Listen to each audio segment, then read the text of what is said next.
আপনার নাম? সঞ্জয় দেবনাথ। কি সমস্যা এটিএমে?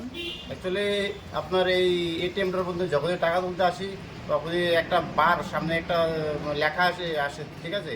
তারপর ওই লেখাটার জন্য না আমি পিন নাম্বার দিতে পারছি, না অ্যামাউন্ট বসাতে পারছি, কিছুই করতে পারছি না। আর ওই দিন একটা আমার নতুন পিন এটিএম এসেছিলো, কিন্তু ওই এটিএমটার পিন নাম্বার চেঞ্জ করতে গিয়ে যখন ট্রাই করছিলাম তখন আমি লেখাগুলি কিছু বুঝতে পারছি না। এটার জন্য আমি উদুপ যেতে হয়েছিল। তো এটি একটা অনেক দিন ধরো সমস্যা, প্রায় ধরুন 2-3 মাস ধরে একই সমস্যা চলছে, কিন্তু এটা ঠিকও করে না, কিছুই করে না। এটার জন্য আমরা টাকা তুলতে অনেক সমস্যা হচ্ছে। এটা কোন এটিএম? এটা কাকরামন নেতা মানে পাঞ্জাব ন্যাশনাল ব্যাংক এটিএম। এই সমস্যাটা যে কতদিন ধরে? 3-4 মাস হবে মিনিমাম।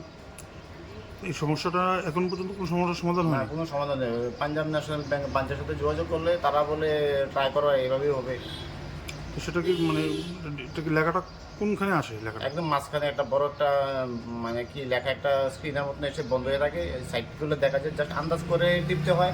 যারা আন্দাজ করে পারে তারা তুলে, আর যারা ধরুন নতুন এটিএম ইউজ করছে তারা তো এটা তুলতে পারে না। এটার জন্য উদুপুর যেতে হয়। আমাদের কাকরামধ্যে একটি মাত্র এটিএম কাউন্টার, অনেক সমস্যার সম্মুখীন হতে হচ্ছে সাধারণ মানুষের। এমনি এইভাবে এই কাউন্টারে সবসময় টাকা মানে তোলার সম্ভব হয়? টাকা ধরে যারা পুরাতন তারা তো তুলতে পারে, কিন্তু যারা নতুন তো তারা কেউ তুলতে পারে না। আর পিন নাম্বার তো চেঞ্জ করা যায় না এখানে, এটা উদুপুর যেতে হয়। এই পিন নাম্বারটা চেঞ্জ করার জন্য? না না না। এই এটিএমটা এখানে যে বসেছে কত বছর হয়েছে? 7-8 বছর বা 10 বছর ওরকম মানে আনুমানিক। সবসময় এটা পরিষেবা পাওয়া যায়? পরিষেবা পাওয়া যায়, কিন্তু এই 6-7 মাস ধরেই বেশ করে আপনার এইটার মধ্যে একটা লেখা আসে, তাই এই জন্য মানে অনেক অসুবিধা হচ্ছে সাধারণ মানুষের। এটা কোনখানে একটা ব্রাঞ্চটা? কাকরামন নেতা যেমনই পাঞ্জাব ন্যাশনাল ব্যাংকের ব্রাঞ্চ, এটারই এটিএম কাউন্টার এখানে একটা।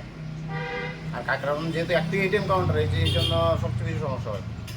আর অন্য কোনো ব্যাংকের এটিএম নেই কাকরাবনে? না না, কাকরামন একটি এটিএম কাউন্টার। তো ওর অন্য ব্যাংকের এটিএম হলে কি সেটা কেমন হয় আপনাদের জন্য? এটা খুব ভালো হবে।